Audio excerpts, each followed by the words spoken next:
में मनुष्य रह रहा है उसे उसी क्षेत्र की औषधि दी जाए तो वो श्रेष्ठ होता है।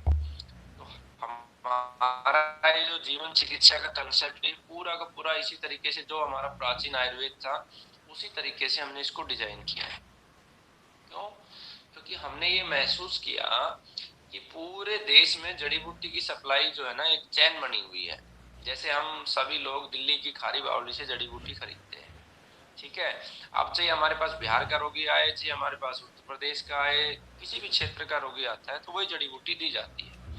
जबकि जिस क्षेत्र का रोगी है उसी क्षेत्र में उसी जलवायु में अगर वो जड़ी बूटी उगाई गई है, वहीं पे वो तैयार की गई है, तो वो उस व्यक्ति पर ज्यादा प्रभावकारी होगी। इसलिए प्रभावकारी होगी क्योंकि वो कहीं ना कहीं उसके डीएनए से जुड़ी हुई है और उसी वातावरण के अनुसार होगी। जैसे एक एग्जाम्पल मैंने जो ये जल तत्व का लिया, अब उत्तराखंड के लोगों को अगर उत्तराखंड का आड़ूसा देंगे तो वो ज्यादा उपयोगी होगा, ज्यादा कारगर होगा, क्योंकि उन लोगों का भी विकास उसी प्रकार से हुआ है, उसी वातावरण में हुआ है जिस वातावरण में उस अड़ूसे के पौधे का हुआ है। जैसे यहाँ पे नमी ज्यादा है, जल तत्व यहाँ पर ज्यादा है। राजस्थान में जाके देखेंगे तो वहाँ जल तत्व नहीं है, वहाँ अग्नि ज्यादा है, ठीक है। पृथ्वी तत्व वहां पे ज्यादा है, यहाँ पे मिट्टी कम है। जिस तरीके से राजस्थान में जल को लेके उत्सुकता है कि यार पानी निकल जाए जमीन के नीचे, अच्छा यहाँ पे मिट्टी को लेके है। वहां पे पानी की लड़ाई है, यहाँ पे मिट्टी की लड़ाई है, क्योंकि इस साल भी काफी बारिश आई तो काफी किसानों की मिट्टी कट के चली गई, नीचे पत्थर पत्थर निकल जाता है, ज्यादातर जमीन में पत्थर है। तो मनुष्य का जो विकास का क्रम है वो वनस्पति के विकास के क्रम के अनुसार ही होता है। तो क्षेत्रवार सारी औषधियां क्षेत्रवार ज्यादा उपयोगी होती है। जैसे जो कोई उड़ीसा से है तो वहीं पे औषधियां उगा के वहीं रोगियों को देगा तो प्रभाव ज्यादा आएंगे। फिर जो जिस जलवायु में औषधि नहीं होती है, जैसे उदाहरण के लिए छोटा गोखरू, आप में से काफी लोग परिचित हो गए। छोटा गोखरू एक औषधि है और बहुत उपयोगी है, और इसे हमारी देहात की भाषा में हरियाणा राजस्थान में इसको बोलते हैं हम भाखड़ी। और ये जमीन पर बिल्कुल चिपकती चिपकती जाती है, छोटे छोटे इस पे कांटे से होते हैं। अब इस छोटे गोखरू को अगर हम चाहें कि उत्तराखंड में हम उगा लें या यहाँ से हम ले, तो ये नहीं हो सकता, क्योंकि इसका जलवायु मैच नहीं करेगा। और इसको चाहिए पृथ्वी तत्व ज्यादा, इसको अग्नि ज्यादा चाहिए, तो वो यहाँ पर है नहीं। तो ये छोटा गोखरू कहाँ का उपयोगी हो जाता है, ये हो जाता है राजस्थान का। ऐसी परिस्थिति में हमें क्या करना है, ऐसी परिस्थिति में हमें ये करना है कि राजस्थान की जलवायु का जो छोटा गोखरू है उसी को हम उपयोग करें, और उसी क्षेत्र में उसकी अगर औषधि आज फ्रेश लेना संभव नहीं है, उसी क्षेत्र में उसकी औषधियां बने, और वहां के जो जीवन चिकित्सक होंगे आप में से, वो वहां पे बनाएंगे विधिवत, और उसे आप जैसे कोई उत्तराखंड में तो उसको बना के दे दिया ताकि वो यहाँ के रोगियों को भी हम। मेरा जो आपको समझाने का तात्पर्य ये था कि कहीं ना कहीं हमारी जो चिकित्सा पद्धतियां अगर विफल होती हैं तो विफल इसीलिए होती हैं कि वो अपने मूल से भटक जाती है। मूल भाव को अगर जीवन में हम कभी भी छोड़ देंगे तो हम विफल होना प्रारंभ हो जाएंगे। जैसे चिकित्सक का मूल भाव होता है कि उसका रोगी ठीक हो, अब वो मूल भाव खत्म हो गए, चिकित्सक डिपेंडेंट हो गया कि उसका रोजगार चले, उसका घर अच्छे से चले, उसकी संपत्ति बने चिकित्सा से। तो मूल भाव समाप्त होने से चिकित्सा के परिणाम समाप्त हो गया, मूल भाव तो पनप रहा है। जितने भी आप देखोगे चिकित्सा के क्षेत्र में, चाहे वो आयुर्वेद के चिकित्सक हो या अन्य पद्धतियों के चिकित्सक हो, उनका फाइनेंशियल ग्रोथ बहुत अच्छा है, लेकिन मूल भाव समाप्त होने की वजह से परिणाम खत्म हो गए, तो पद्धतियां धीरे धीरे उनके प्रति नकारात्मकता आ जाती है। तो मूल भाव को हम लेके चलेंगे। हर क्षेत्र की जड़ी बूटियों की जो जो आपके वातावरण में होती हैं, जो आपके प्रैक्टिकल का हिस्सा होगा, आपको लिखनी है, उनके फोटो लेने हैं, ठीक है। एक असाइनमेंट में आपको समझाऊंगा, वो प्रत्येक व्यक्ति को बनाना है अपने अपने क्षेत्र का, और उसका पीडीएफ बनाना है। पीडीएफ बना के मेरे को देना है, तो वो एक इसका प्रैक्टिकल होगा। तो खैर आप चलते हैं हम अपने मूल कार्य पे। तुलसी की हम बात कर रहे थे, तो तुलसी लगभग पूरे भारत में होती है। तुलसी की अनेकों प्रजातियां हैं, अलग अलग शास्त्रों में 7 प्रकार की, किसी में 10 प्रकार की, किसी में 11 प्रकार की, ऐसे तुलसी बताई हुई है। लेकिन जो मूल बात है तुलसी को लेके, लगभग सारी प्रजातियां गुणकारी है, सबसे अधिक गुणों की अगर हम बात करें तो किस क्षेत्र में तुलसी उग रही है इस पे निर्भर करता है, पहली बात। दूसरा, अगर खाली विविधता के आधार पर देखें तो श्याम तुलसी होती है जिसका श्याम रंग होता है, उसमें गुणों की संख्या ज्यादा पाई जाती है। ठीक है। और जो उगने के आधार पे मैं कह रहा हूं कि प्राकृतिक रूप से सदियों से कोई तुलसी किसी पहाड़ी क्षेत्र में, किसी जंगल में स्वतः उगती आ रही है, तो उसमें गुण श्रेष्ठ होंगे। क्यों होंगे?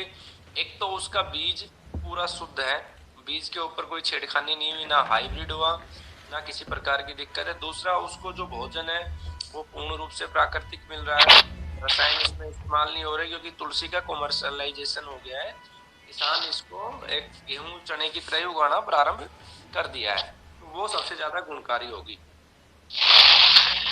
कोई भी औषधि होती है तो उसका अपना एक आयुर्वेद का नाम होता है।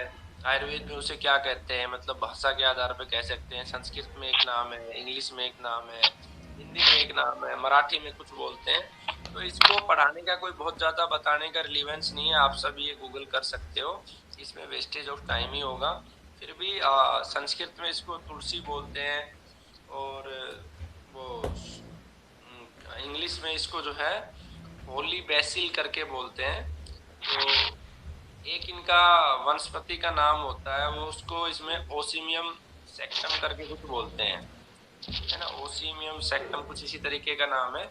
इसी के आधार पर आपका पूरा होम्योपैथी की जो औषधियां देखोगे तो तुलसी जिसमें है तो उसका नाम उन्होंने ओसिमियम कुछ दिया हुआ है। ठीक है। तो अब हम आते हैं मूल पे कि तुलसी कहाँ ज्यादा कार्य करती है। तुलसी कहाँ काम करती है? तुलसी काम करती है वात पे और कफ पे, यानी कि कफ और वात शामक।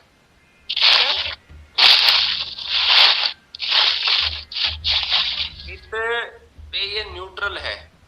पित्त पे ऐसा नहीं है कि पित्त को बहुत ज्यादा बढ़ा देती है, न्यूट्रल है इसको पित्त पे ना। ठीक है। अब इस तुलसी के अंदर विशेष गुण क्या है? तो गुण इसमें क्या है कि सबसे पहले तो ये रक्त शोधक है, रक्त को साफ करने वाली है। तो जो भी रक्त से संबंधित बीमारियां होंगी उनमें सब में ये काम करेगी। ठीक है। उसके बाद इसका जो गुण है ये है दीपन करती है। ठीक है। ये आयुर्वेद वाले विषय में पहले एक बार मैं करवा दूंगा किसी एक टॉपिक में, ताकि आपको बार बार इस पे वो ना आए। दीपन का अर्थ और ये सारी चीजें ना, दीपन का अर्थ सरल भाषा में एक तरीके से आपकी अग्नि को प्रज्वलित करती है। ठीक है। क्योंकि ये रक्त पे काम कर रही है तो हृदय के जितने भी रोग है वहां पर भी ये काम करती है। ठीक है। उसके बाद जो इसको पंच महाभूत के एंगल से हम देखेंगे तो इसको एक आपका लॉजिक भी मैं आपको समझाता हूँ कि अगर देखना हो पंच महाभूत से तो इसको कैसे देखेंगे। तो आप किसी भी औषधि को देखोगे, उस औषधि जैसे आपने ताजा तुलसी ली तो उसके अंदर कौन सा तत्व ज्यादा होगा? जल तत्व ज्यादा होगा। जब आपने उसको सुखा दिया तो जल तत्व क्या हो गया? समाप्त हो गया, बाकी तत्व उसके अंदर बचे। ठीक है। अब हम इसको ये देखेंगे कि तुलसी किस किस अंग पे कार्य करती है ना। तुलसी हृदय के ऊपर बहुत अच्छा काम करती है। ठीक है। तुलसी हमारे जो श्वसन संस्थान के जितने भी ऑर्गन हैं, ठीक है, उन सब पे काम करती है। फेफड़ा हो गया उसमें मुख्य रूप से श्वसन संस्थान में, हमारी जो श्वास नली है पूरी की पूरी इस पे बहुत अच्छा काम करती है। उसके बाद मुंह के ऊपर काम करती है। ठीक है। अब ये किस संस्थान की मेजर औषधि है? जैसे हमारे बॉडी के अलग अलग संस्थान बने हुए हैं ना, तो उसमें से किस संस्थान पे ये सबसे ज्यादा प्रभाव करती है? ये सबसे ज्यादा श्वसन संस्थान पर ही प्रभाव करती है। ठीक है। अब ये मुख्य मुख्य चीज याद करने की होती हैं, बाकी तो आपका जैसे अनुभव होगा तो आप इसे प्रयोग कर लोगे। जो हम ये बोलते हैं कि भाई इतने ग्राम तुलसी में ये मिला के ये आप ले लो, इससे ये ठीक हो जाएगा, ये प्रैक्टिकली कुछ कुछ याद होता है, जो जो एक तरीके से पढ़ाने के फील्ड में होते हैं उनको वो याद होता जाता है।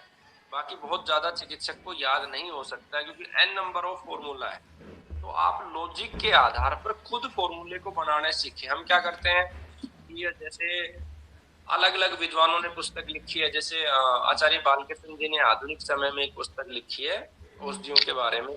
उसमें एक ही पुस्तक में तुलसी के 40 फॉर्मूले होंगे। किसी दूसरे विद्वान की पुस्तक लेंगे, उसमें 50 होंगे। चरक संहिता में ऐसे उठाएंगे, उनमें अलग मिलेंगे। सुश्रुत संहिता में और मिलेंगे। तो सीखने का अर्थ क्या होता है? सीखने का अर्थ ये होता है कि हम तुलसी का पूरा प्रयोग देखें, शरीर के ऊपर एक एक अंग के ऊपर प्रभाव देखें, संस्थान के ऊपर प्रभाव देखें, और फिर अलग अलग रोग के ऊपर उसका प्रभाव देखें, अलग अलग प्रवृत्ति के लोगों पे उसका प्रभाव देखें। तो वो सीखने वाली चीज है।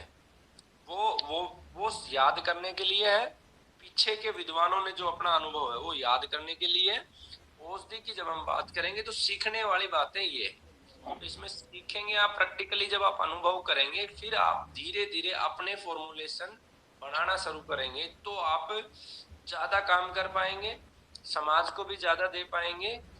और क्योंकि अगर मान लो हमने उठा के चरक संहिता से उठा के हमने अध्ययन किया और वही फॉर्मूले हमने रटे और वही हमने हमारे रोगियों को दे दिए, तो वो ज्यादा प्रभावकारी नहीं होंगे। क्यों नहीं होंगे? इसलिए नहीं होंगे कि वो आज से 5000 साल पहले लिखे गए थे। उसके बाद तो ऑक्सीजन का लेवल चेंज हो गया, मनुष्य की भोजन चेंज हो चुका है, मनुष्य की मानसिक परिस्थितियां चेंज हो चुकी है, मनुष्य की थॉट प्रोसेस चेंज हो चुकी है। तो आज के समय में आप सबसे बेटर ये होता है कि तुलसी के सारे गुण समझ के फिर आप पीछे के अनुभव को लेते हुए और उसमें अपना एड ऑन करते हुए आगे बढ़े तो ज्यादा अच्छा होगा। तो पीछे के जो विद्वानों ने कुछ फॉर्मुलेशन लिखवाई है वो भी मैं आपको लिखवाऊंगा, और जो मेरा अनुभव है वो भी मैं आपको साथ के साथ देता हुआ चलूंगा। तो आप बीमारियों की बात करेंगे कि तुलसी किस किस, जैसे सबसे पहले हमने समझा किस संस्थान पे काम कर रहा है, फिर अंग पे। मुख्य संस्थान आपका हो गया इसमें श्वसन तंत्र का जो संस्थान है वो उस पे काम कर रहा है। उसके अलावा रक्त परिसरण जो है उस पे भी ये काम करता है। तो ये दोनों जगह काम करता है। इसके अलावा रक्त पे भी काम बहुत अच्छा करता है, रक्त का शोधन करता है, लेकिन मुख्य रूप में श्वसन। फिर आप अंग पे आएंगे। अंग को आप देखोगे तो ये सबसे अच्छा काम फेफड़े पे कर रहा है। फेफड़े के बाद हमारे मुंह के अंदर बहुत अच्छा काम कर रहा है हमारी जो हृदय, हृदय पे बहुत अच्छा काम कर रहा है। ठीक है। अब हम इसका उपयोग देखेंगे किस तरीके से किस किस बीमारी पे ये काम करता है। ठीक है। उपयोग इसका वैसे अंग के अनुसार भी देखेंगे तो लीवर पे भी इसका प्रभाव आता है, किडनी पे भी इसका प्रभाव आता है, फेफड़ों पे भी प्रभाव आता है, इवन ब्रेन पे बहुत अच्छा प्रभाव आता है। ठीक है। अब अंग की हम बात करेंगे, सॉरी माफ करना, बीमारी की हम बात करेंगे तो कफ के जितने भी रोग हैं सभी में तुलसी उपयोगी है। जितने भी रोग हैं कफ के सभी में तुलसी उपयोगी है। ठीक है। अब उदाहरण के लिए हम खांसी को ले लेते हैं। तो जब हम खांसी की बात करेंगे तो हम क्या करेंगे, सबसे पहले तुलसी लेंगे। ठीक है। 50 ग्राम मान लो हमने तुलसी ले लिया। ठीक है। उसमें अदरक ले लिया हमने 25 ग्राम। उसके बाद काली मिर्ची ले लिया हमने 15 ग्राम। ठीक है। इन तीनों का हम एक कॉम्बिनेशन बनाएंगे और इस कॉम्बिनेशन को हम, जैसे अदरक जो है इसकी जगह आप सौंठ ले लेंगे, क्योंकि वो गीला है तो पाउडर नहीं बनेगा। ठीक है। इन सबका आप पाउडर बना लो।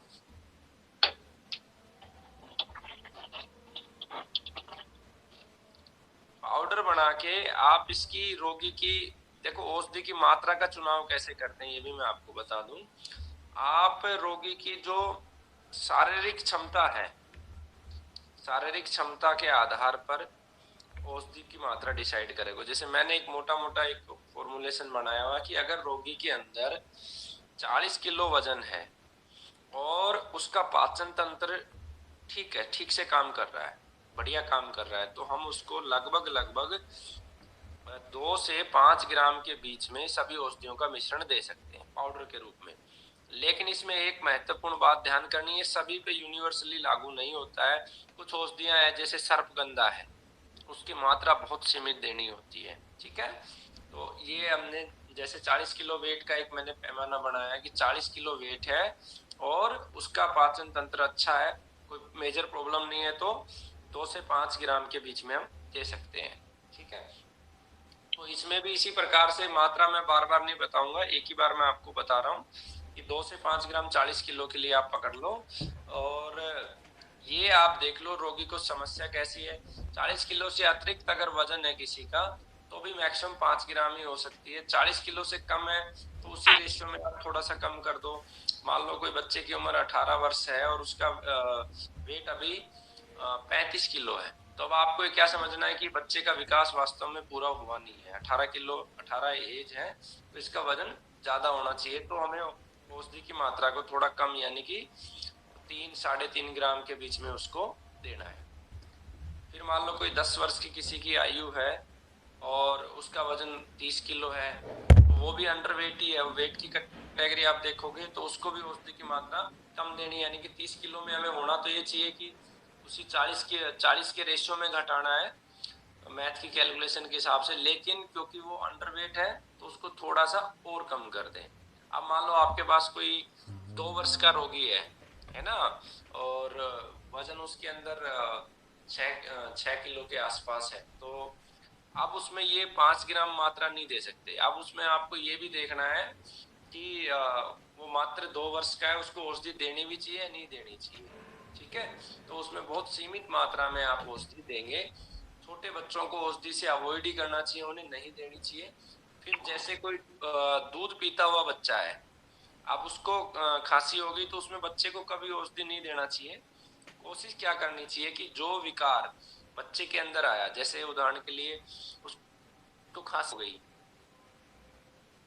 तो जो उसकी माँ है उसको आप औषधि दो, उसको खाली वातावरण चेंज करो बच्चे को, उसी दूध के माध्यम से वो ठीक हो जाएगा। लेकिन आजकल क्या कि डायरेक्ट बच्चे को ही औषधियां हम दे देते हैं, वो उचित नहीं है, ठीक है। तो आगे हम बात करेंगे दमा के लिए। दमा के लिए हम तुलसी को कैसे उपयोग करेंगे। दमा के लिए हम क्या करेंगे, तुलसी लेंगे, चाहे तो आप इनका अर्क बना सकते हो, पाउडर बना सकते हो, और कवात भी बना सकते हो, अपने हिसाब से आप इसे प्रयोग कर सकते हो। किसी भी औषधि को सेवन कैसे करते हैं एक बार मैं ये बता दूं आपको। देखो ताजा औषधि है तो उसको सवरस बोलते हैं, वो सबसे अच्छा श्रेष्ठ होता है। जैसे तुलसी के 10 पत्ते लिए, उसको आपने सीधा ले लिया, पानी में डाल के उबाल के ले लो, या उसको जो है ना चटनी बना के उसकी, और उस प्रकार से आप ले लो। हालांकि तुलसी को सीधा नहीं खाया जाता है, चबाया नहीं जाता है, वो नुकसानदायी हो जाता है। तो उसकी चटनी बना के आप गर्म पानी से सीधा ले लो या उसे पानी में उबाल के ले लो।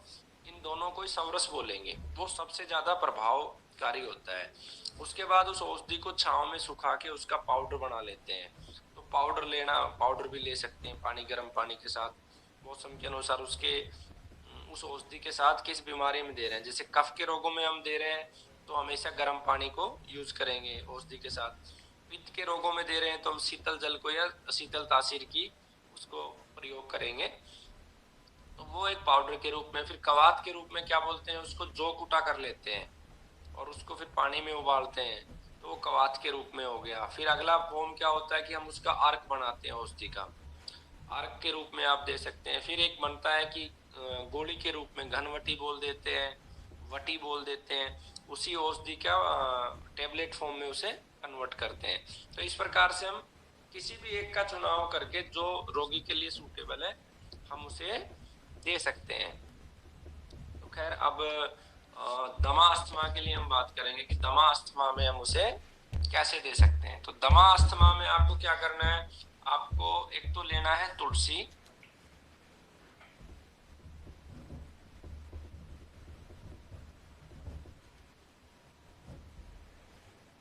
दूसरा आपको लेना है अड़ूसा,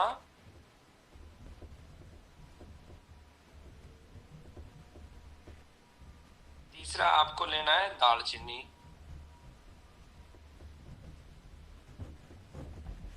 चौथा लेना है मुलेठी।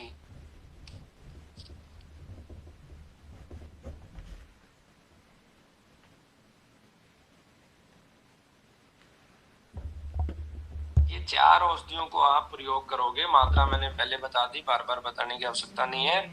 अब इसमें और एक चीज मैं आपको बताता हूँ, ऐसी और औषधि आपके क्षेत्र में जो भी होती है जो श्वसन तंत्र पर काम कर रही है, जो कफ नाशक है, तो उनको आप इसमें जोड़ सकते हो।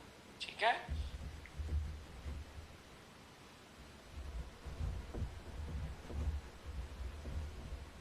सर एग्जाम्पल करके बता दीजिए कौन कौन सी आती है। इसके अलावा कफ की औषधियां, जी सर। आप कफ के लिए गुलवनफसा आता है एग्जाम्पल के लिए, तो उसको आप जोड़ सकते हो। वो बहुत अच्छा इस पे काम करता है, कफ के इस पे दमा अस्थमा पे। आप जब ये पूरा हो जाएगा तो आपको लगभग लगभग एक मैं चार्ट बना के दूंगा, टेबल का, एक्सेल का मैंने बना रखा है, अभी मैं इसलिए नहीं शेयर कर रहा कि आप फिर अपना वर्कआउट नहीं करोगे, शॉर्टकट पे चले जाओगे। ठीक है, आप खुद से एक चार्ट बनाओ, जरूरी नहीं है कि मैं ही कक्षा में पढ़ाऊंगा तो उसी के आधार पे बनाना है। उसमें चार्ट में क्या करोगे, तुलसी रखोगे हेडिंग में, फिर आगे एक टाइटल बनाओगे आप वातनाशक, फिर दूसरा टाइटल पित्तनाशक, फिर तीसरा टाइटल कफनाशक। ठीक है, ये हो गया। फिर एक अगले में ज्वाइंट करोगे वात कफनाशक, फिर अगला करोगे वात पित्तनाशक, फिर एक तीसरा कॉम्बिनेशन बच गया, वो इस तरीके से दो का जोड़ा बना लिया, और तीसरा अंत में देंगे त्रिदोष नाशक, उस पर टिक करते जाएंगे। जैसे तुलसी की टेबल बनाएंगे तो पहले आएगा वातनाशक है, यस, पित्तनाशक है, नो, पित्तनाशक नहीं है, न्यूट्रल है पित्त का। फिर कफ, कफनाशक है, विकृत कफ को ठीक करता है। फिर जब जोड़ा बनेगा वात और कफ का तो ठीक हो जाएगा, लेकिन वात और पित्त का जब जोड़ा बनेगा तो अनटिक हो जाएगा। फिर आप इसको कफ और पित्त का जब जोड़ा बनाओगे तब भी ये अनटिक हो जाएगा। त्रिदोष नाशक, इसको कह भी सकते हैं नहीं भी कह सकते, आप इसको ना लेके चलें एक तरीके से। ठीक है, हमारे यहाँ दो कंफ्यूजन होते हैं, जैसे त्रिफला है वो तीनों दोषों को सम करता है, उसे हम त्रिदोष नाशक कह सकते हैं। लेकिन जैसे हमने पहली कक्षा में गौमूत्र की बात करी है, तुलसी की, तो इनको हम त्रिदोष नाशक कह भी सकते हैं और नहीं भी कह सकते हैं, ये पित्त को सीधा सीधा संतुलित नहीं करते हैं। ठीक है, इस तरीके से एक आपने टेबल बन गई। फिर आगे उसको टेबल एक और उसको इफेक्टिव बनाने के लिए आप डालोगे संस्थान, किस किस संस्थान पे काम करता है, 9 संस्थान है, उन पे टिक करो। श्वसन संस्थान पे करता है, रक्त परिसरण संस्थान पे करता है, तो एक आपकी समरी बन जाएगी। मैंने ऑलरेडी एक समरी बना रखी है, तो अभी वो पेन और कॉपी के माध्यम से बनाई हुई है, कुछ एक्सेल में टाइप करवा रहा हूँ मैं, फिर उसको मैं बुक का स्वरूप आपको दे दूंगा, तो आप भी खुद से इसे करेंगे। फिर इसके बाद आप इसको आगे कैसे लेके जाओगे, अंग के ऊपर किस अंग पे काम करता है, सारे अंगों की लिस्ट बना लोगे, उस पर टिक कर लोगे। ठीक है, फिर आप बीमारियों के लिए कर सकते हो। तो ये हो गया कि आपकी मेमोरी के लिए ये बेसिक चीजें हमें हमेशा याद होनी चाहिए औषधि के लिए, किस अंग पे काम कर रहा है। ठीक है, तो वो आप शामिल कर सकते हो। खैर अगला लिखो आप। आप पूछो पूछो। चार्ट हो सके तो एक बार दिखा दीजिए, वैसे ही बनाना रफली स्टार्ट कर दे तो याद रहे, होता रहेगा डेली जब बनाएंगे। चार्ट 1 मिनट में, जब ये कक्षा अंत होगी ना तो मेरा लैपटॉप चार्जिंग में, मैं आपको दिखा दूंगा। ठीक है, तुलसी का अर्क कैसा बनता है ये बताइए। ये आपको बना बनाया दूंगा मैं सारी चीजें, बट ये कि आप खुद से भी करेंगे ना तो बहुत अच्छा हो जाएगा। ठीक है, क्या किस तरह से बनाया जाता है अर्क? मैं आपको दिखाऊंगा। ठीक है, आपको दिखाएंगे। अब धीरे धीरे, अभी 2-3 दिन से हमारा स्टार्ट हुआ, 10-12 दिन में सब क्लियर हो जाएगा। ठीक है, आप नेत्र के रोगों में इसके लिए लिखो, रतौंदी के अंदर तुलसी का जो रस होता है ताजा पत्तों का, 5 से 10 बूंद दिन में, पहले 2 बार डालोगे, फिर 3 बार डालोगे, जितना वो ज्यादा डालते जाओगे, 4-5 बार 6 बार तक, तो ये लगभग 20 से 25 दिन में आपको आराम आ जाएगा।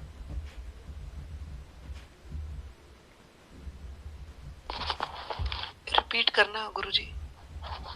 रतौंदी जो होता है उसमें 5 से 10 बूंद, आप इसको लिखना चाहो तो लिख लो, नहीं तो आपको मैं पीडीएफ दूंगा लास्ट में, तो आपको अपने आप मिलेगा ये, बाकी आपकी इच्छा है। थोड़ा थोड़ा लिखते रहेंगे तो याद रहेगा, आ जाएगा मन में। ठीक है, ठीक। 5 से 10 बूंद लेंगे तुलसी, ताजा तुलसी के पत्तों का सवरस निकालेंगे और आंखों में डालेंगे, ठीक है। उसके बाद कान के जो रोग हैं, कान में दर्द है बहुत ज्यादा, कान में पस बन रही है, ठीक है, तो उनमें हम क्या करेंगे, तुलसी के पत्तों का जो सवरस है, ठीक है, ये 2-2 बूंद कान में टपकाएं, ठीक है। अब इसमें देखो, ये आप जितनी भी पुस्तकें देखोगे तो सब में यही फॉर्मुलेशन मिलेगा, ठीक है। मैंने इसलिए पहले आपको ये लिखवाया। एक मैंने फॉर्मुलेशन कान के रोगों में तैयार किया, वो आप लिख सकते हैं। उसमें मैं क्या करता हूँ, तुलसी के पत्तों का रस निकाल लिया, लगभग मान लो 20 बूंद हमने निकाल ली, 30 निकाल ली। दूसरा सुदर्शन, उसके पत्तों का रस निकाल लिया हमने, ठीक है। दोनों के पत्तों का रस निकाल के फिर हमने उसको गोमूत्र में जो है डाल दिया।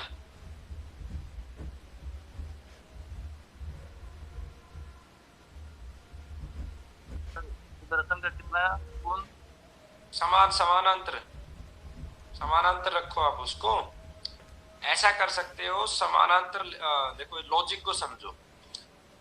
अब उस रोगी को समस्या जो है कान में है, तो कान के रोगों में तुलसी मुख्य औषधि नहीं है, ठीक है। मुख्य औषधि क्या है, सुदर्शन है, ठीक है। तो आप समानांतर अगर उसे रखोगे तो कोई किसी प्रकार की कोई नुकसान नहीं है। अगर बढ़ाना है तो बढ़ाने के लिए आप तुलसी को ना बढ़ा के सुदर्शन को बढ़ाएंगे, मेरा अनुभव ये कहता है, ठीक है। जो हमारे शास्त्रों की पुस्तक है उनमें तुलसी के बारे में और उनको समानांतर या अलग अलग देने के लिए बोलता है, ठीक है। लेकिन मुख्य रूप से सुदर्शन जो होता है वो सुदर्शन कान पे ही ज्यादा काम करता है। अकेला सुदर्शन का भी दे सकते हो, ठीक है। तो मिक्स करके देना हो तो समानांतर आप दे दो, ठीक है। गोमूत्र में डाल के और उसको थोड़ा सा पका लोगे आप।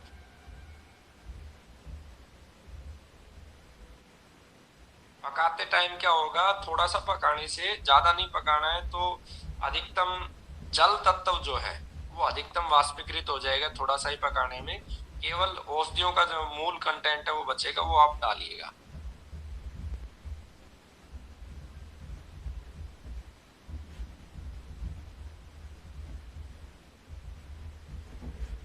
जी गुरु जी, गोमूत्र कितना लेना है? समानांतर ले लो आप तीनों को। गौमूत्र की मात्रा थोड़ी सी बढ़ा भी सकते हो, 1-2 बूंद, ज्यादा नहीं।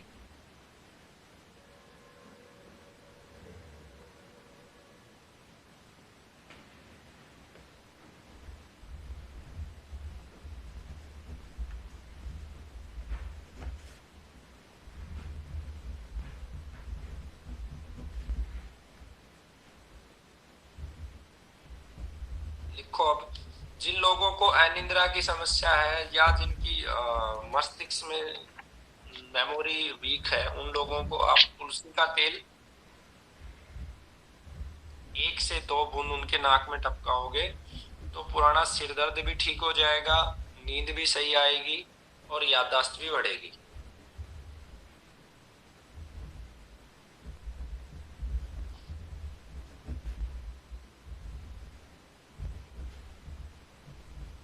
तुलसी के 5 पत्ते और साथ में तुलसी के समानांतरी ब्रह्मी, इनका जो है एक चटनी बना के या उनका पानी में उबाल के आप दोगे तो ये भी आपका बुद्धिवर्धक योग है, निद्रा में भी काम करेगा।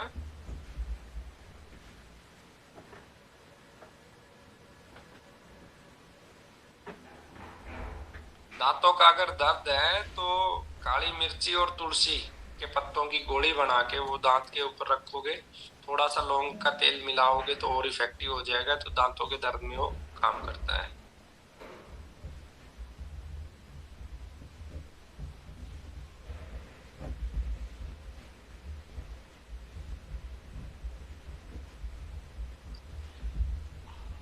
गुरु जी नमस्कार, एक बार इसको रिपीट कर दीजिए, दांत दर्द वाले को।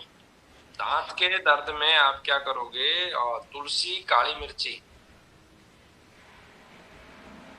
और उसमें आप चाहो तो लौंग का तेल मिला सकते हो, या अकेला लौंग का तेल भी काम करता है।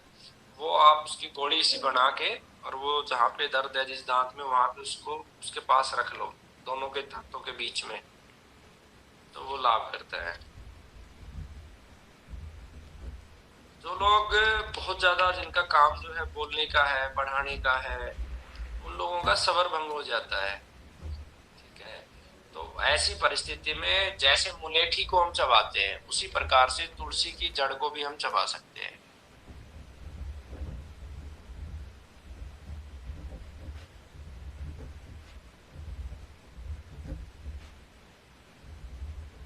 दमे के लिए एक चीज और मेरे को याद आ रही है, आपको कर सकते हो। तुलसी के जो बीज हैं वो समानांतर लेके, समानांतर सोंठ, सोंठ और मुलेठी, तीनों का पाउडर समानांतर लेके, उसको प्याज का रस उसमें आप डालें,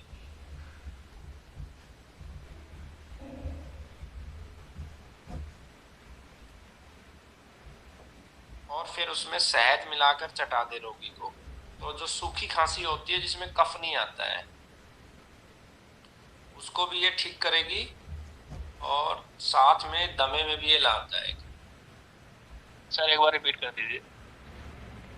तुलसी की मंजीरी बोलते हैं, यानी मैंने बीज बोला, ऊपर जो सीड आते हैं वो, सौंठ, मुलेठी, इनका पाउडर बना के उसमें प्याज का रस मिला के, और फिर रोगी को जब देना हो तो शहद के साथ चटाएं। छोटी मधुमक्खी का शहद ज्यादा उपयोगी होता है। तो खांसी, सूखी खांसी विशेष रूप से, और दमे, इनमें ये लाभदायक है।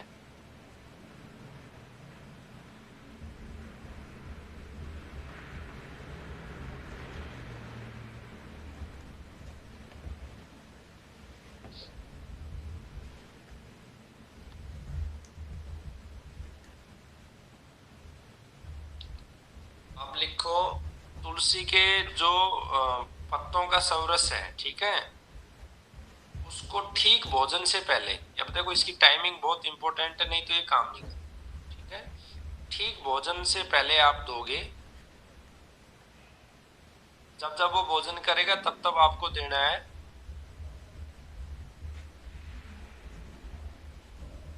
ठीक है, इसको और इफेक्टिव बनाने के लिए इस तुलसी के रस में आप थोड़ा सा पुदीना के पत्तों का रस मिला सकते हैं। ठीक है, समानांतर मिला सकते हैं, कम मात्रा में मिला सकते हैं। और ये खाना खाने से ठीक पहले आप दोगे। ये किस बीमारी में आएगा सर? जी, किस बीमारी में आएगा ये? आप लिखो पहले, क्वेश्चन मत करो, जब पूरा लिखोगे तो आपको समझ में आएगा। इसीलिए मैं कह रहा हूँ, लिखने वाले झंझट को छोड़ दोगे तो आप ज्यादा कंसंट्रेट कर पाओगे, लॉजिक्स को समझ पाओगे। लिखो मत मेरे हिसाब से, नहीं तो आप मूल को छोड़ के मतलब कॉपी पेस्ट करते रह जाओगे। देखो मूल तुलसी और पुदीना का रस, इनको आप खाना खाने से पहले दे रहे हैं, तो कैसे क्या काम करेगा? खाना खाने से पहले क्यों दे रहे हैं?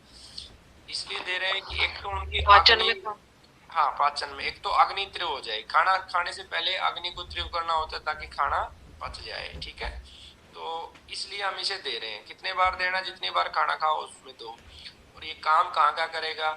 जिनको पचता नहीं है भोजन वहां काम करेगा, जिनको भूख नहीं लगती है उनको काम करेगा। ठीक है, यकृत यानी कि हमारा लीवर, और प्लिया, स्प्लिन, इनकी जितनी भी विकृतियां हैं सब में ये काम करेगा। अब इसी चीज को आप लॉजिक से उठाओगे तो ये आपको याद भी हो जाएगा, और रिकॉर्डिंग से आप बाद में लिख लेना, तो इसमें हमारा समय भी कम लगेगा। अब जैसे ऑलमोस्ट होने वाला टाइम ना, अब इसको तुलसी को पूरा भी नहीं कर पाएंगे हम। तो ये सारे यकृत, पलिया के रोगों में काम करेगा। अब दूसरा, इसको और प्रभावकारी बनाने के लिए हम क्या कर सकते हैं? इन दोनों के पत्तों का जो रस है हम छाछ के साथ दे दें। तक्र, इसको तक्र को छाछ भी बोलते हैं। लस्सी जो होती है ना, जैसे दही को भिगो के हम बनाते हैं, उसके साथ आप दे दें। और खास करके जिनका स्प्लीन बढ़ जाता है उसमें भी ये काम करता है। लीवर की जो सूजन की बात कर रहे हैं, लीवर का बढ़ना, उन सब में ये काम करता है। उसके बाद जिनको नपुंसकता होती है, इनफर्टिलिटी होती है, उनको जो तुलसी के बीजों का चूर्ण है वो समानांतर मात्रा में गुड़, बिना केमिकल वाले गुड़ के साथ मिलाकर गाय के दूध के साथ लगातार दो, और साथ में इसमें आप थोड़ी सी सफेद मूसली का भी प्रयोग कर सकते हो। ये लगातार 6 सप्ताह तक लोगे तो आपको बहुत राहत मिलेगी। त्वचा के जो रोग हैं उनमें आप क्या करेंगे, तुलसी के पत्ते 6 से 7 और 2 काली मिर्ची और 2 पत्ते आप या तो कड़ी पत्ता के ले सकते हैं या फिर मरवा के ले सकते हैं। इनकी एक चटनी बना के देंगे तो त्वचा के रोग हैं, रक्त को शोधन बहुत तेजी से ये करेगा।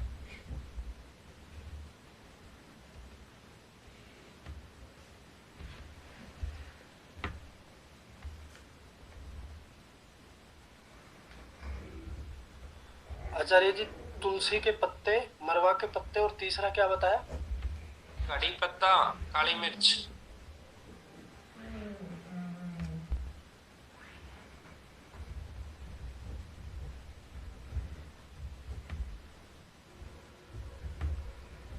अब इसका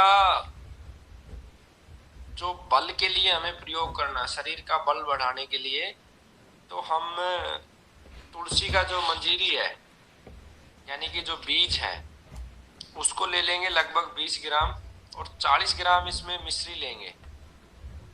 मिश्री जहाँ लेंगे तो धागे वाली मिश्री लेंगे, इनका पाउडर बना लेंगे और ये रोजाना 1 ग्राम की मात्रा में रोगी को देंगे। दूध के साथ दे सकते हैं इसमें, तो और अच्छा लाभ मिलेगा।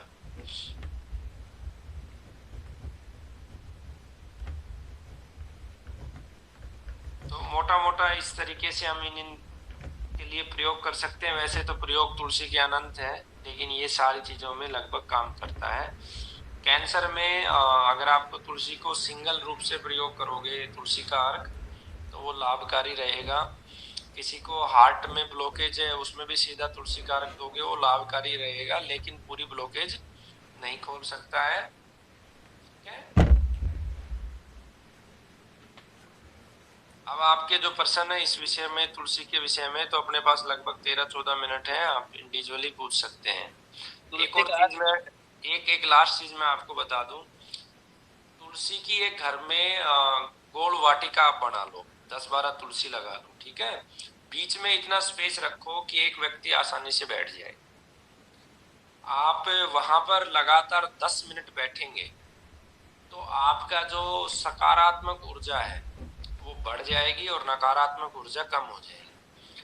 आप जो तुलसी की, जो स्टार्टिंग में मैंने कहा था तुलसी की पूजा क्यों करते हैं, हमारे यहाँ एक सदियों से परंपरा रही है। बीच में इस परंपरा को हमने पूजा पत्ती का नाम दे दिया या धर्म से जोड़ दिया, आस्था से जोड़ दिया। असल में कहते हैं ना कि हम अपनी जितनी भी पीड़ा तुलसी को बता दे तो तुलसी उसको हर लेती है। ठीक है, मेरा इसमें ये सही क्या है गलत क्या है इसे कोई नहीं बता सकता, लेकिन मेरा मत जो अब तक बना है, भविष्य में हो सकता है ये परिवर्तित भी हो जाए, कुछ भी स्थायी नहीं होता जीवन में। हम जब भी तुलसी के पास जाते हैं या ऐसी जो भी प्रकृति में जीव या वनस्पति हैं जिनमें सकारात्मक ऊर्जा ज्यादा है, उनके पास हम बैठते हैं तो वो हमारी नकारात्मकता को समाप्त कर देते हैं। और जब व्यक्ति नकारात्मकता से बाहर निकल जाता है तो वो परफॉर्म करेगा, कार्य करेगा, तो उसकी इच्छा जो भी है मन में वो स्वतः पूरी हो जाएगी। तो जो मैंने वाटिका बोली, ये सभी प्रकार के रोगियों में वाटिका बनाए, रोगी को उसको तुलसी के पास बीच में बैठाए 10 से 15 मिनट को, जो भी जहाँ भी उसकी आस्था ध्यान लगाए तो उसकी सकारात्मक ऊर्जा बढ़ जाएगी। दूसरा जो हम सूर्य जल, आगे इसमें एक पुस्तक का सिलेबस में पूरा लिखा हुआ है, सूर्य जल जो हम देते हैं, बहुत सारे परंपरा है कि सूर्य भगवान को हम जल चढ़ाते हैं, तो हमने हमारे इसको सिलेबस का भी हिस्सा बनाया है कि वो पानी को जैसे हम, ऐसा हम इसलिए सोचते हैं क्योंकि हम ज़्यादातर समय रहे हैं राजस्थान के बॉर्डर पे, तो पानी के लिए तरसते रहे हैं। तो ये हो सकता है कि उस वजह से विचार बन गया हो कि जब भी हम सूर्य को जल देते हैं पूजा करते टाइम, अगर आप उसे एक तुलसी के पौधे पे ऊपर सूर्य को देखते हुए डालोगे तो वो और ज्यादा गुणकारी हो जाएगा। यानी कि वो आपकी सकारात्मक ऊर्जा के साथ अग्नि को भी तेज करेगा और साथ में आपका जो एक जो मनोबल है उसको भी बढ़ा देगा, और जो भी लक्ष्य आप लोगे उसको पूरा करने का सामर्थ्य आपके अंदर डेवलप हो जाएगा। लगातार आप इसको 3 से 4 महीने करेंगे तो बहुत गुणकारी है। ठीक है, ये मेरा बताना था आपको। प्रत्येक औषधि के लिए हम करते हैं ये सारी चीजें। कैंसर के रोगी को तो विशेष रूप से अनुलोम विलोम करवाते हैं, तो उसको वाटिका बनाने के लिए बोलते हैं, उसके बीच में वो बैठे तो वो और लाभकारी हो जाता है। अब आप इसके विषय में कुछ पूछना चाह रहे थे, श्रीकांत जी हैं। सर तुलसी का अर्क कैसे बनाते हैं? हैं तुलसी का अर्क कैसे बनेगा? आप इसकी रिकॉर्डिंग जो कर रहा था भाई, भले ही वो बंद कर दे। देखो, अर्क बनाने के लिए मैं आपको एक कॉमन विधि बताता हूँ। अर्क 2 प्रकार से बनाते हैं हम जो बनाते हैं, या तो गौमूत्र में बनाते हैं या फिर हम उसको साधारण